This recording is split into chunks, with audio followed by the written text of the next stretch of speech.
There are many different types of video, and there are just as many, if not more, different platforms for you to post those videos. In our business, we meet a lot of people who do have experience on camera doing ads or television spots, but that style of being on camera doesn't always translate when it comes to YouTube or Instagram or TikTok.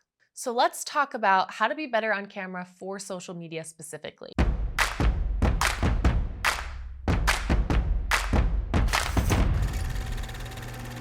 For those of you that are new here, I'm Alicia Shelby, and I started out my career working in television. I started out as a producer and an editor, and eventually I had my own little spot on TV. Naturally, I learned how to be on camera from other people who were doing the news and they were doing morning shows, and they have a very specific style of how they do things.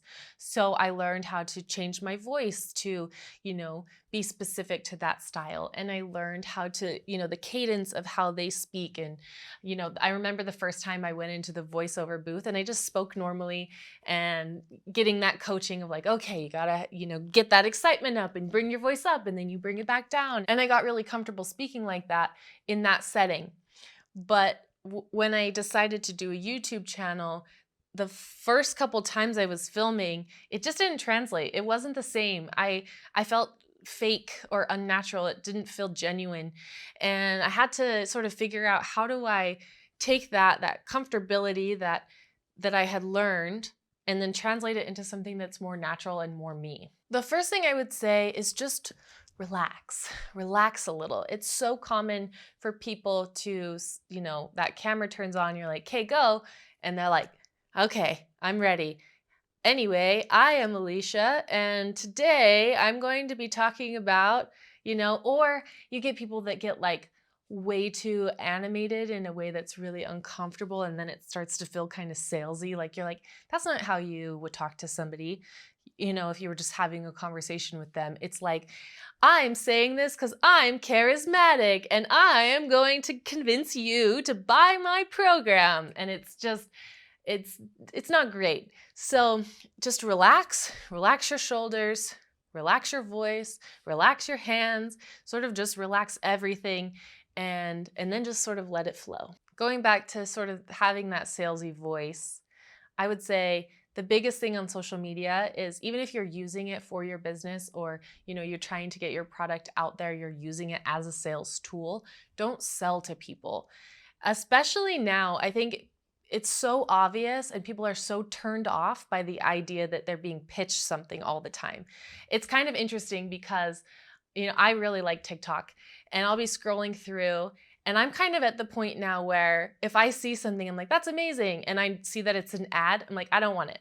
I don't want to be sold to. Even if it's like the coolest item ever, I'm like, I'm not buying that because it's an ad and I don't want to be sold to. It's just as simple as that. And I think that's a lot of people's mentality. It's just feels icky. If I want to buy something because it feels like a product that would be good for me, then let's do it. Let's go for it. So if you show me your cool product, but it's not an ad, then I probably will buy it. Saying it out loud sounds absolutely ridiculous, but I think it's just the way that it is. So even if you are selling a product, even if you are selling a program or you're selling yourself, like, we use this channel to get leads. I'm not gonna, lie about that. That's absolutely one of the ways that we utilize this channel.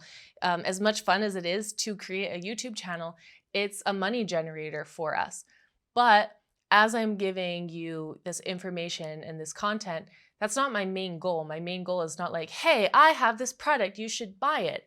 My main goal is to give you valuable information that you can take, you can get to know me, you can decide if I'm somebody that you want to work with. If you feel like the content that I have is something that can help you, then you're going to come back to me naturally and be like, hey, can you give me more information? Hey, can you speak to me more? Hey, I would love to work with you. That's the goal. And that's how selling on social media works. It's not so blatant and in your face of like, hey, get my product. I mean, think about how many celebrities have their little hashtag ad, and then they like try to sell you some sort of weird thing that you're just like, ugh, and you're like, sell out.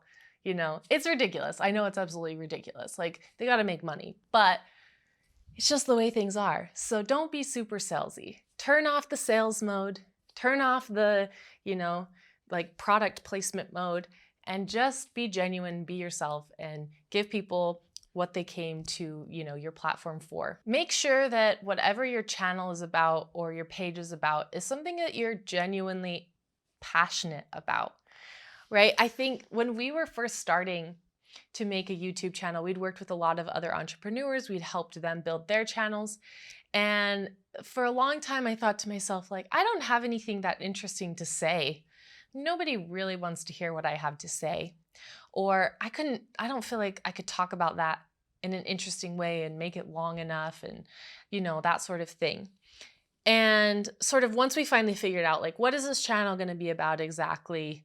How does it work into our business? We, did our first filming day, and I was like, wow, I have a lot to say. Like, this is something I love doing. I've, ever since I was a kid, I was like, I want to work in television. I want to work in movies. I want to make videos.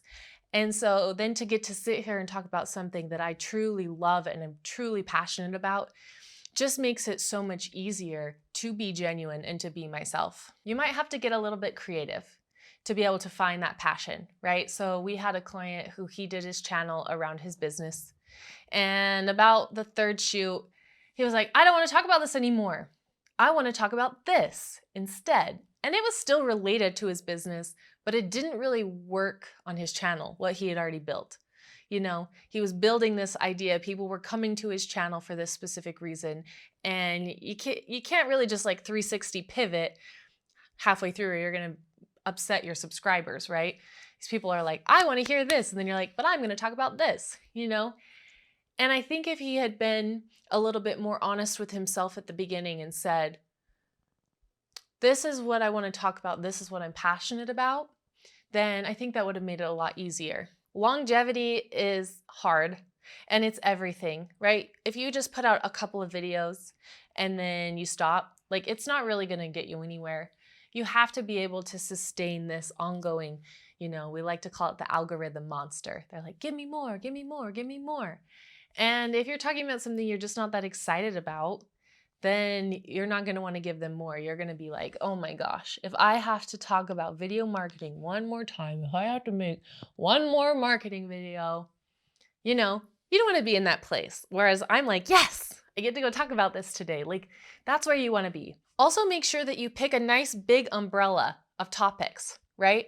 So I'm not just going to do videos on how to edit, because as much as I love editing, to me that would get boring. And that's too narrow of a subject. So instead of just talking about editing, I'm like, let's talk about video production and digital marketing and content creation. Those are all similar enough that if somebody subscribes to our channel, they're going to be like, yes, I'm interested in a lot of these different things. I'm not doing video marketing and then like exercise videos. Those are too different. You want to still sort of stick with things that are similar, but I'm giving myself the opportunity to talk about a few different things. And then I can bring in ideas that are close to that I might be passionate about. But you still want to make sure that they fit under that same umbrella of what your channel is originally. So before you ever start, or even if you have started, make sure that you sit down for a minute and really think about, is this something I could make 1,000 videos on? Is this something I really feel joy in talking about? Because we've had people approach us that are like, I want to do a channel on this.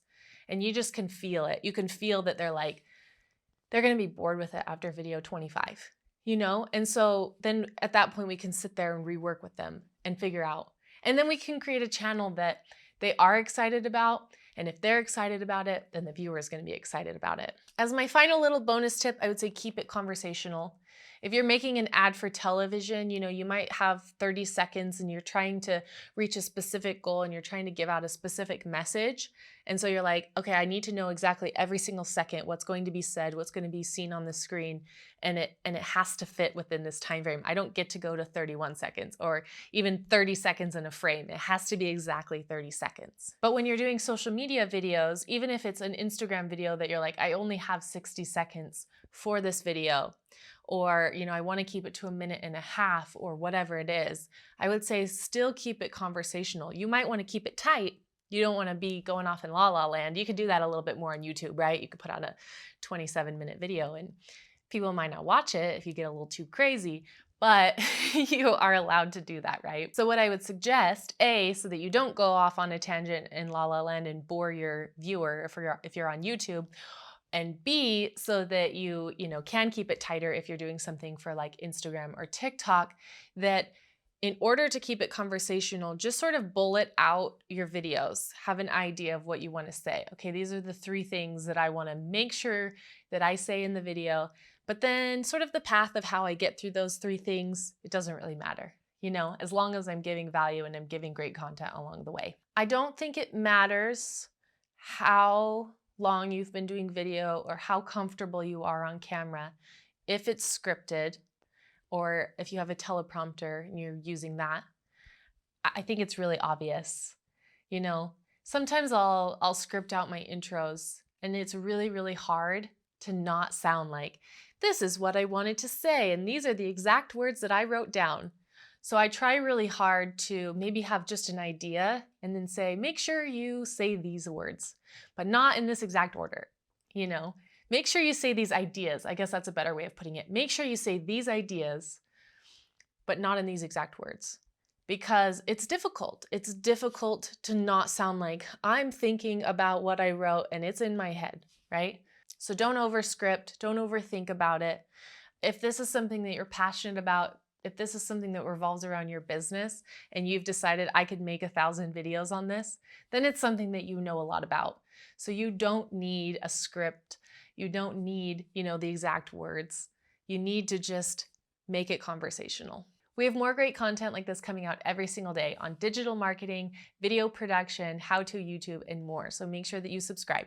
We are your video allies. You've got this, we've got your back, and we cannot wait to see what kind of content you create.